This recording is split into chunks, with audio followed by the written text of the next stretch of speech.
The people asking you for money all the time. They don't take no for an ounce. But who was mooching? She was like, I can help you clean him out. And who was murdering? Devious, manipulative, evil. Tonight, follow a cat and mouse game to smoke out the killer. Crazy characters. I'm like, Lord Jesus, I'm going to jail. This is somebody with pretty much of a room temperature IQ. Secret confessions. Caught on tape. I'm so deep in this with you right now. If you go down, I go down. And one of the most outrageous showdowns we've ever recorded. Why are you laughing? A man is dead. He's been murdered, clearly. Yes. And you're laughing. Plus, with this week's Mega Millions lottery topping 400 million, is there a way to pick out the luckiest numbers to play? I've never seen someone win the lottery and not jump for joy. 1 in 3 promote that. We're putting it to the test. Bum luck. Here now, Barbara Walters. Good evening. Are you one of the big new millionaires tonight? Splitting $400 million from this week's lottery, which is the 3rd largest in the game's history. But if you didn't win, don't feel so bad, because along with that big check, the winners should get a warning that says, be careful what you wish for.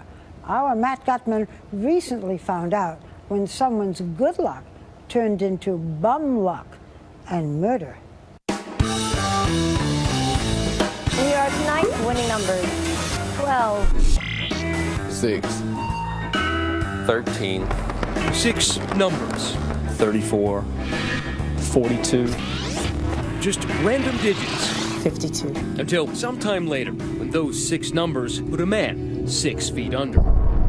His body eventually discovered buried beneath a concrete slab in a backyard.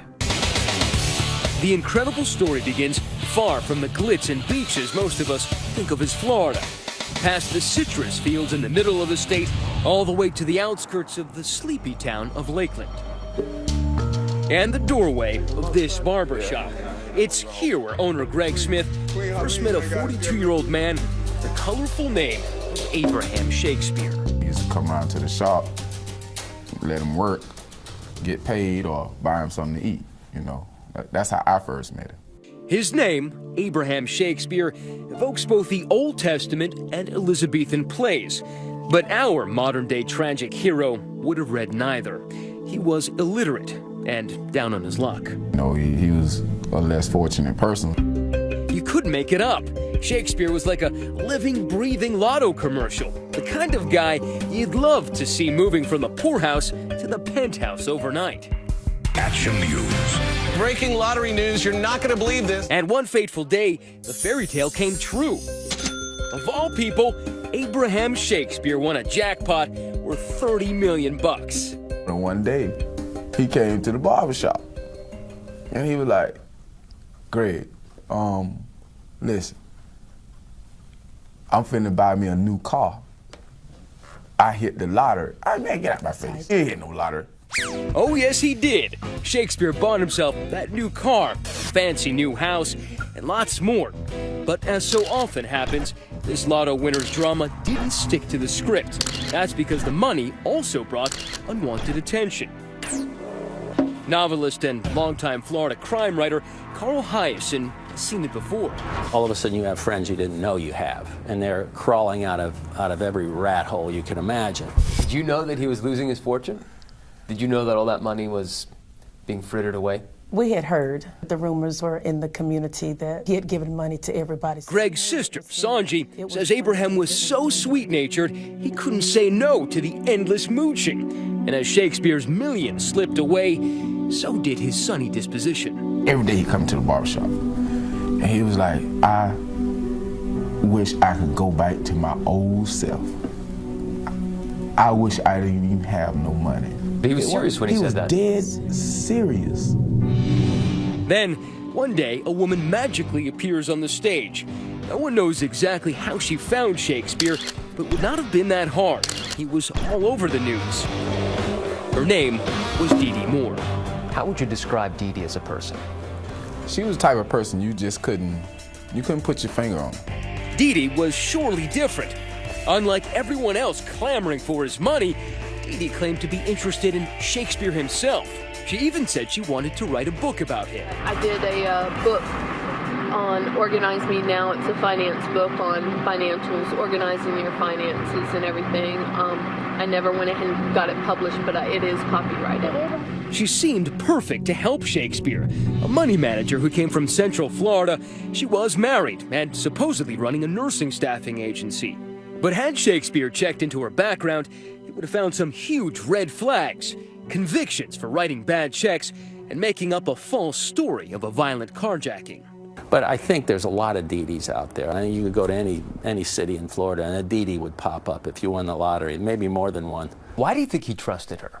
What was it in her that got him to trust her? His illiteracy, his kind heart. Once she had that introduction, Dee-Dee convinced Shakespeare she had the financial chops to salvage what was left of his winnings. As we got talking more about the book, he kept having problems with all his financing, and that's when he had asked me to help him out some. This is somebody with pretty much of a room temperature IQ, and yet here she moves in. Shakespeare purchased this house to be her office, but the book never materialized. The only pen to paper appeared to be Dee-Dee writing checks in Shakespeare's name. Do you get tired of people asking you for money all the time, Ed? They don't take no for answers. But pay close attention to this, the only video of Dee-Dee and Shakespeare together. You'll notice, instead of talking about the past, Dee-Dee asks Shakespeare about his future. So where do you want to go to? It don't matter to me. I'm not a picky person. California. You want a foreign country?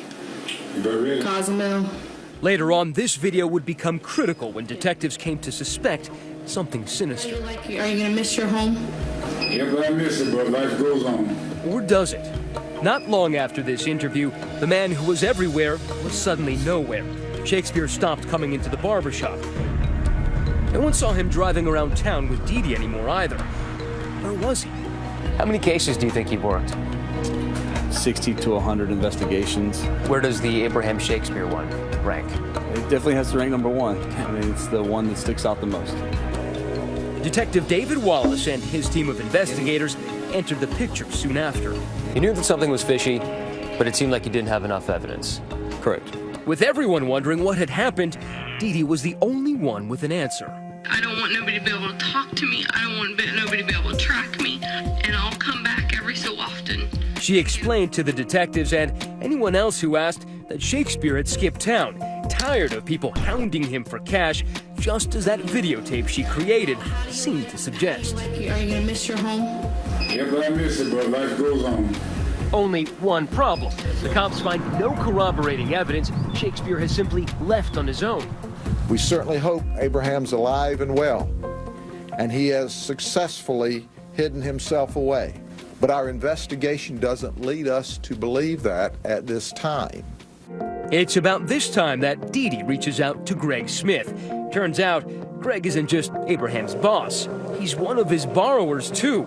He owes Shakespeare $63 grand. I was going through some bank issues, and I was waiting on the bank to give me a loan. And he was like, well, why don't you just pay me back? Next thing I know, he had papers drawn up in a $63,000 check. The cops would learn that Dee-Dee now has a proposal for Greg. Help her avoid the heat, and she'll help him avoid his debt. Fast forward a few weeks to a most unusual night at the local Cracker Barrel. Dee-Dee is having dinner with Shakespeare's mother, Elizabeth, when Dee-Dee's phone rings. She says it's Abraham calling from wherever he is, but in reality, the caller is none other than Greg Smith, Abraham's friend and boss from the barbershop, now in cahoots with Dee-Dee.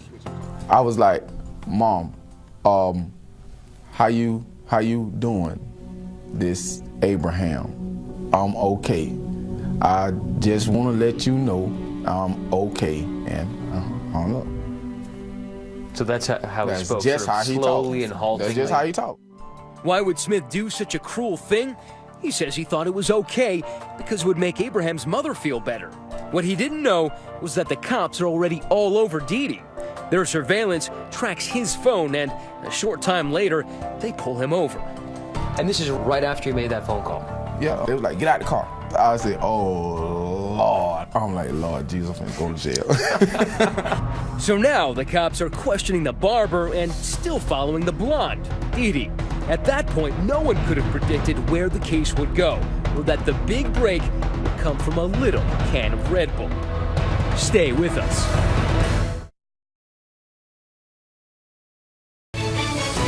2020 continues. Once again, Matt Gutman.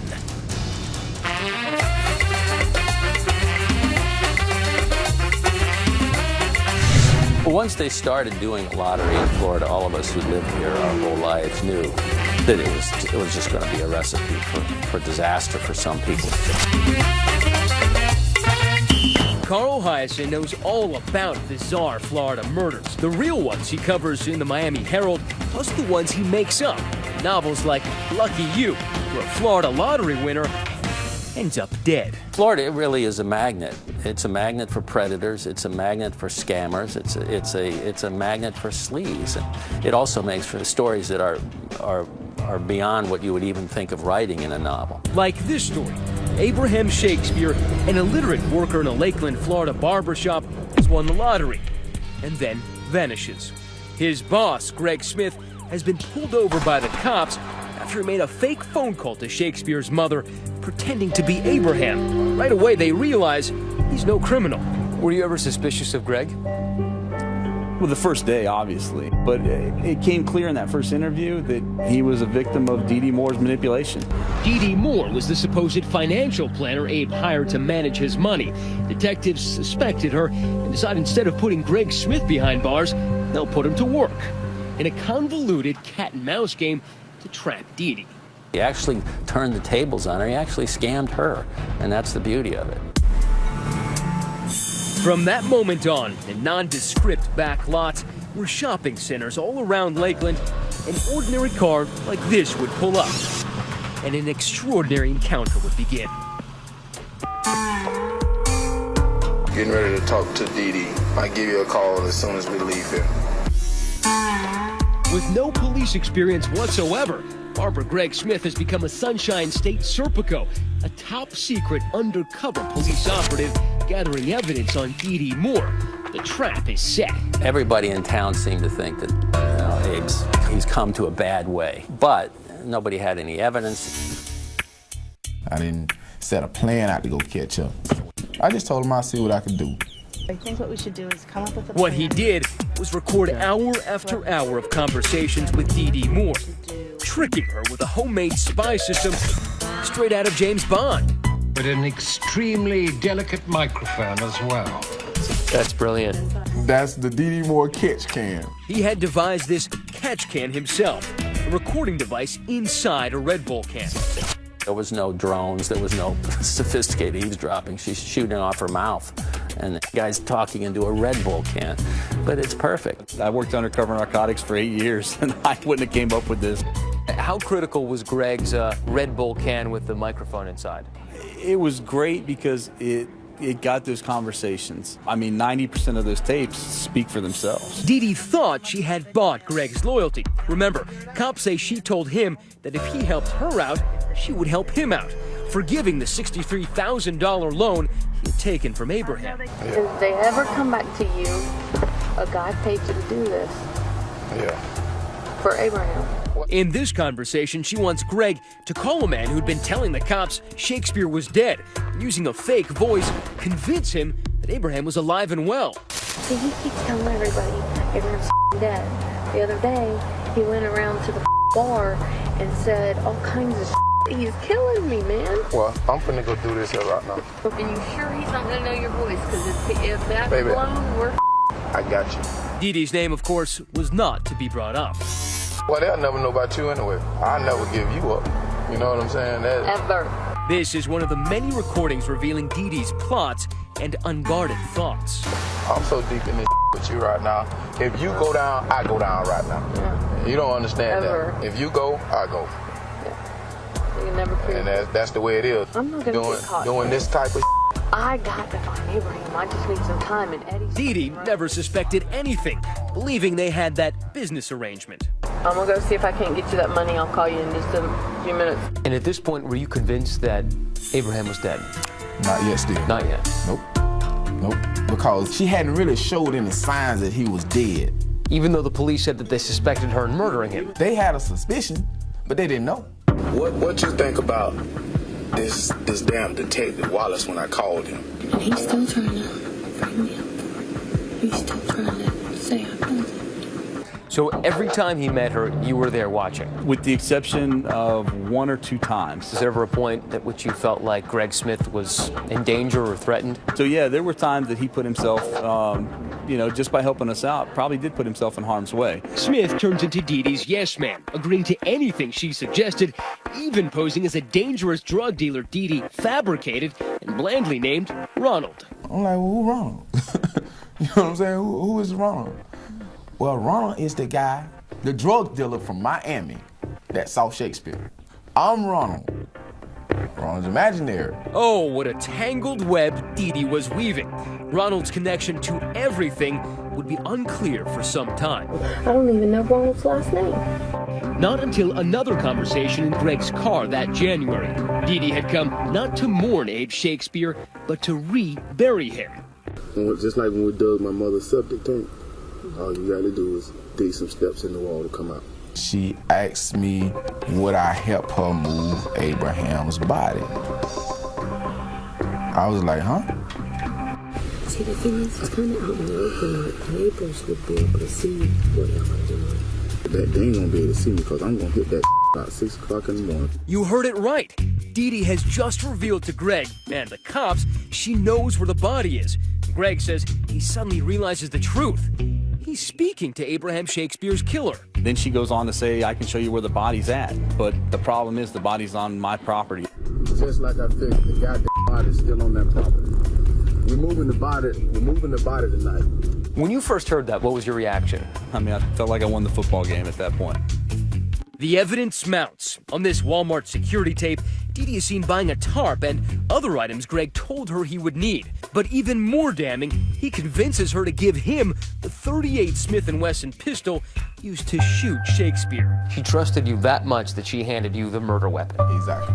What you need to do right there, we need to get that and grind all your serial number up. Of course, we can't just run out and arrest her. I mean, we still don't have everything. They still need that body. But soon, thanks to Greg, they dig it up right where Dee Dee had told him it would be, on her property under a concrete slab. Cause of death, 2 shots from a .38. Once they found the body, it was over. You know, it was over. He didn't crawl in there himself, and the only one who had a motive to do that was her. Well, you gonna arrest me? That's up to you. I want to know what happened, but that's up to you, okay? The jig is up, but Dee Dee is still dancing. On this interrogation tape, she tries to blame the murder on someone else. That's a common defense tactic, is to come up with a mysterious intruder, a mysterious person, a killer, a bad guy who comes and does the deed and vanishes. Tearing a page from the Jodi Arias playbook, Dee Dee says that drug dealer named Ronald was the real killer, who threatened to kill her if she said anything. That's honestly what he calls himself. Okay. Your mind's moving 100 miles an hour. Dee Dee, it's not feasible what you're telling me. What you're saying is impossible. No one buys the story. Dee Dee apparently forgot she had asked Greg to pretend to be Ronald the drug dealer. She forgets that she had put you up to be Ronald. Exactly. And that you know that he's imaginary. Exactly. She forgot I was Not wrong. that smart after all. And imagine her shock when she finds out Greg's been working with the cops all along. Dee Dee, we talk to him 10 times a day. We know every move you make. You start telling so many lies that you trip over your lies, but that's very common. This is just about greed. It's all about greed. Next, the jury hears how Shakespeare lost his wallet before he lost his life. She made it sound like she wanted to clean him out. Stay with us.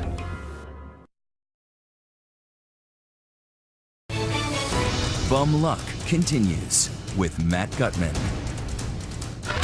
Tonight, the largest jackpot in Powerball history could be yours. It was just a matter of months from when lottery winner Abraham Shakespeare met Dee Dee Moore to when he wound up dead. Abe Shakespeare was a sitting duck.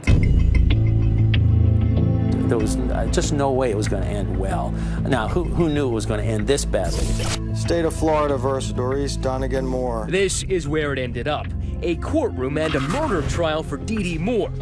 Yep, that's Dee Dee, cut off from Clairol in custody. She's now a brunette. She took extreme, calculated steps to avoid detection.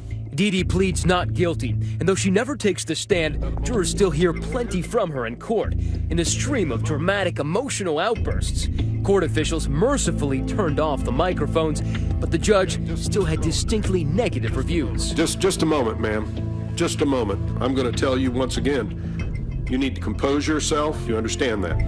Dee Dee has reason to be upset. Witness after witness seemed to condemn her from the stand. Everything in this investigation pointed in the direction of one person, and that was Miss Moore. She would pop up at the oddest times with the oddest stories. Santeria Butler, the mother of Shakespeare's youngest child, became a key witness. She made it sound like she wanted to clean him out. Why do you say that? Because she wanted to know about all of his assets, and she was like, I can help you clean him out. Here's how prosecutors say Dee Dee did it. She had her ex-husband, John Moore, who knew nothing about the evil intent, dig a hole in her backyard, supposedly to bury garbage. Later that day, she shot Shakespeare, put him in the hole, and finally paid a concrete crew to cover that up. Members of the jury, you are about to hear recorded conversations. These recorded conversations are proper evidence. But the case is really all about those secretly recorded audio tapes made by Shakespeare's old friend, Greg Smith. That's Miss Moore getting back in with Mr. Smith. Did he ask him if he's okay or whatever? Yeah. Well, is he still living? The jury hears Dee Dee Moore continuing to instruct Smith to tell people Shakespeare was alive, even though he now knew his gentle friend was dead. You tell him, yeah, he's still living. I said, yeah, he's still living. I said, if anybody want to know if he's still living, yeah, he's still living. Prosecutors say the recordings show Dee Dee's efforts to cover up murder. But I guarantee you, Ronald has killed her. I just know it because the man threatened to kill my son. Here she sounds confused. She's telling Greg about Ronald, the supposed drug dealer who she claims killed Shakespeare. She probably forgot that she'd already asked Greg to pretend to be Ronald. They were doing a big drug deal and Ronald kept turning over his money. I think Ronald killed him for the money Abraham had on it. You call Ronald. You tell this listen here, we finna get you out of this. We need to know where this at, and if you done did it. It may seem hard to follow the plot of the play in Dee Dee's mind, but it's crystal clear to Greg. There is no drug dealer named Ronald. Did Miss Moore address who to blame if you got caught? Yes, she was addressing the guy Ronald, the imaginary character that she made up. Greg testifies how Dee Dee thought she could fool everyone. For example, when she concocted a fake letter. Well, I'm gonna go to the hotel, write that, go throw it in there, and that's it. It was supposed to be from Abraham himself. Dee Dee wanted Greg to deliver the letter to Shakespeare's mother. She reads it back to him when she's done writing. Give me some time. I will see you, I promise. Give me some time. Remember, detectives first recruited Greg after he had already made a fake phone call to Shakespeare's mom, pretending to be Abraham. Now he reads the fake letter in court. I'm grown and don't have to come back. It takes him 20 minutes to read this forged Shakespearean soliloquy. But one large problem with the plan, Shakespeare's mom would have known Abraham couldn't read or write. I've been through a lot, Mom. You should understand more than anyone. I just need time. How do you do this to a woman, 70-plus-year-old woman who hasn't seen her son in months? I mean, devious, manipulative, evil. I like being missing, just not all over the news. I think the defense had its work cut out for it. Dee Dee's defense to all of this, her lawyers describe the case as circumstantial. That there is no direct evidence against her. No witnesses' DNA or fingerprints directly linking her to the shooting. All the evidence taken together is legally insufficient to establish a prima facie case of first-degree premeditated murder against the defendant. Has the jury reached a verdict? Would you please hand that verdict to the bailiff? But thanks to all of those tapes, the jurors needed only 3 hours. The defendant is guilty of first-degree murder.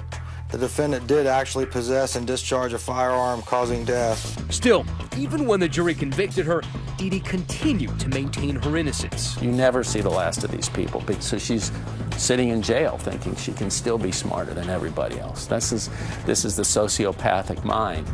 I had a little slip up, but I'll get out of this somehow, and I'll give an interview. Sure enough, she gave one to us. I know I'll go to heaven. God knows I'm innocent. That is one person that knows I'm innocent. As that other Shakespeare wrote, the false face must hide, but the false heart doth know. I think people are complete idiots that think I had anything to do with it. I really do. I think they have no brain cells. Stay with us.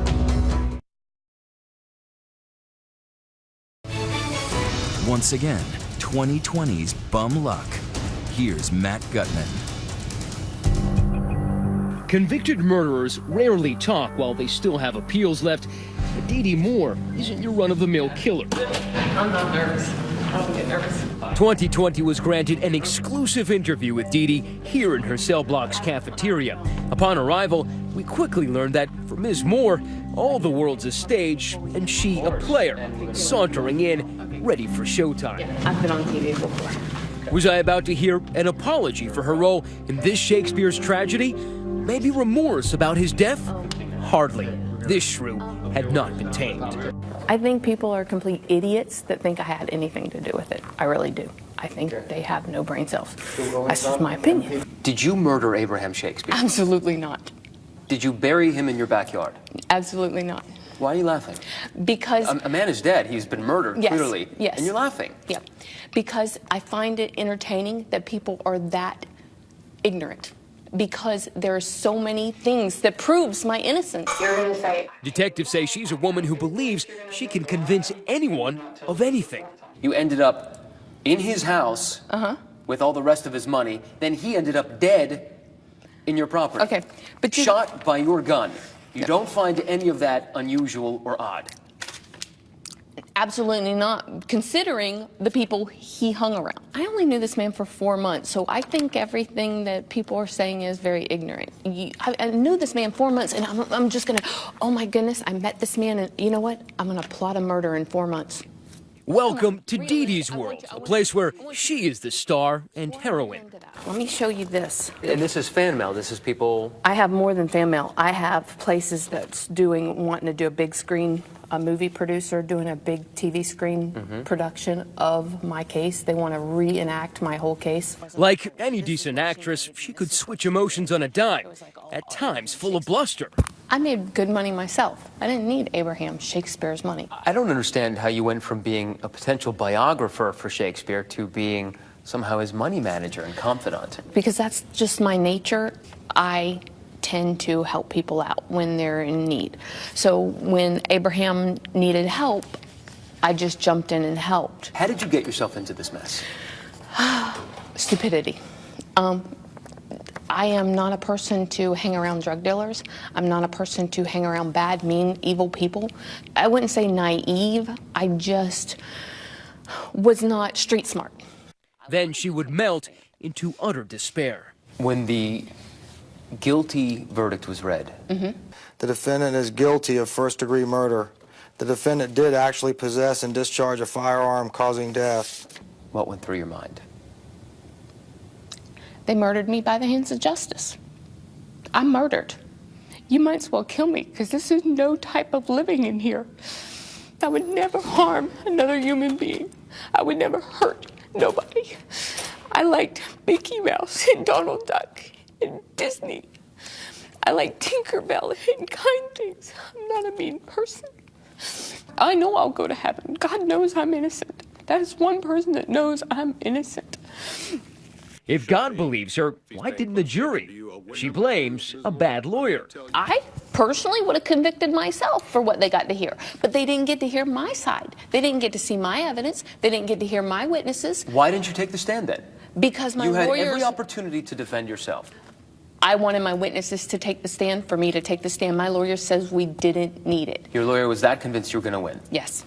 However, the lawyer, Byron Heilman, told us the decision not to testify was Dee Dee's. We discussed with Ms. Moore whether she wished to testify. That discussion had gone on for quite some time. and she made the decision not to do that. So they think I'm guilty by sitting there looking down. Nevertheless, since she claims her case was not presented in court, she laid it out for us. Sort of. People were trying to frame you. Absolutely. Why? Because, first of all, I was an easy target. A target, she claims, for drug dealers, still sticking to that story about the so-called drug dealer, Ronald. She explained that his band of killers threatened her. They were going to take my son and kill him and chop him up and put him on my doorstep. Who? These guys that the sheriff's department says didn't exist. That we have witnesses that they do exist, and there's blood DNA at the crime scene of them. I can't make up DNA. I'm not a magician. Detectives say they didn't ignore blood at the scene, but say it proved nothing about Ronald. But perhaps most ludicrous, this. Did you ever propose that you would have any sort of sexual relationship with the detective? Absolutely, because Ronald was telling me the detective was playing bad cop, good cop, and he purposely made me flirt with him. He's like, you can tell when he's recording you because he's not recording you when he's flirting with you. He says, flirt back with him and you'll know when he's recording you. So I had to. My life was at stake. Do you understand how listening to you is bewildering? Well, do you understand how listening to you is just, it sounds like a bunch of stupidity? Well, you're just going around and around. I mean, listening to me sounds like stupidity, but you're not making any sense. Okay, that's because you're looking at it the way the court system wants you to look at it. You are trying to convict me. As for those witnesses who corroborated her story, Dee Dee claims these papers are from some of them, but she wouldn't show us or reveal their names. Can we talk to your witnesses? Who are they? Do you mind if we take down their names and maybe contact them? I'd have to ask my lawyer, but I don't know if they'll talk to you. But I mean, Greg Smith talked to us, so maybe they might. Yeah, but the thing is that I have to ask their permission because they are witnesses in an ongoing case. Like this is one of, just so you can see it from far away, this is stuff that's not in my discovery. These are witness statements. You understand These that? witnesses don't exist, and that certainly looks like your handwriting. What do you mean? That looks like your handwriting. What you said were witnesses' notes looks like your handwriting. No, I don't it's think not. that these witnesses exist. Yeah. As our time ran out and Dee Dee saw the curtain falling on his performance. We're just trying to help you. Yeah. You want me to get the story straight. I'm happy to investigate it. You're not. Why don't you give us the witnesses and then we'll have evidence of Ronald actually existing. She dangled one name as she exited stage Thank you very right. much. Her first name is Deanna. I'll give you that. Deanna. Deanna. We asked the detectives about Deanna. They say it was just Dee Dee's latest concoction, a final parting lie from a convicted murderer who was set to spend the rest of her life behind bars. As for Greg Smith, the man who played the fool in order to put Dee Dee away, you can find him back in the barbershop, still cutting hair. And just a couple of miles down the road, a simple resting place for Fortune's least favored son, Abraham Shakespeare, a man who just played the lotto hoping for good luck, found out the hard way that indeed some rise by sin and some by virtue fall. So, after everything you just saw that happened to Abraham Shakespeare, would you tell your friends that you had won so much money, or would you keep it a secret? Let us know on Twitter using the hashtag ABC2020. We'll be right back. Next, do you have lucky numbers and not even know it? 9 and 30. It's my girlfriend's birthday. The Numbers Lady says you can find them and find your fortune too. If they said to me, hey, should I play the lottery? I'd say yes. The Numbers Game, when we come back. How many of you bought tickets for this week's huge lottery? And how did you come up with what you hope would be your lucky numbers?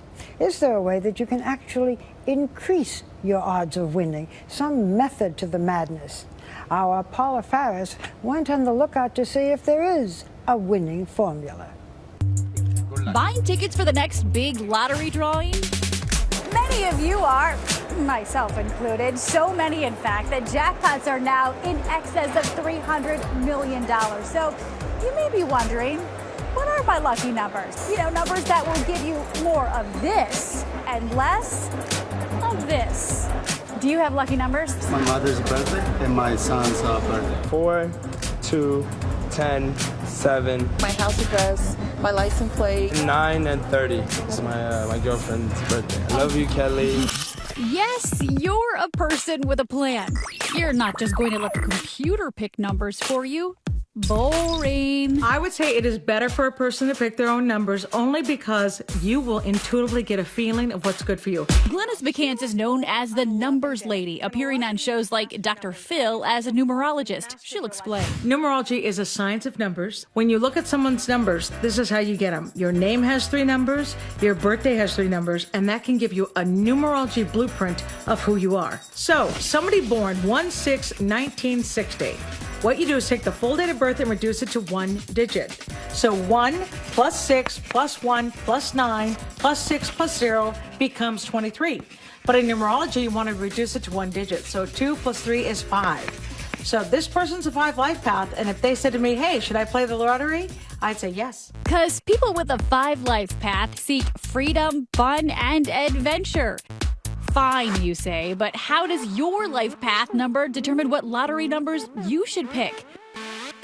A woman who was a 1 life path, she picked 1, 10, 28, 37. Well, those are all ones. She won $120,000. So do you see what I mean? No. Now, we know we're 85 seconds into the story and haven't introduced our skeptic, so before all you skeptics get your undies in a bundle, here he is, America, your skeptic, UCLA mathematician Skip Garibaldi. Numerology is in no way a science. Numerology is lacking 2 crucial factors that we expect in science. So one is, why should adding up the digits in your birth date have any effect, any correlation whatsoever with what's going to happen to you in the next year? And the second thing it's lacking is controlled experiment to test the claims. Oh, party pooper. Still, we wanted to know, do some lottery numbers come up more frequently than others, making them, by definition, lucky numbers?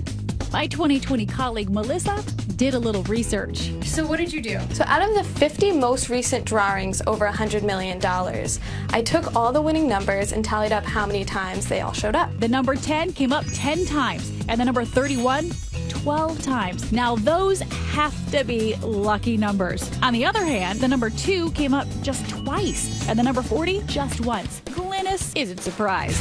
It is literally the breakdown of the number, because here's what's interesting. The purity of the number 4 can have hard lessons attached, so I'm not surprised it doesn't show up very often.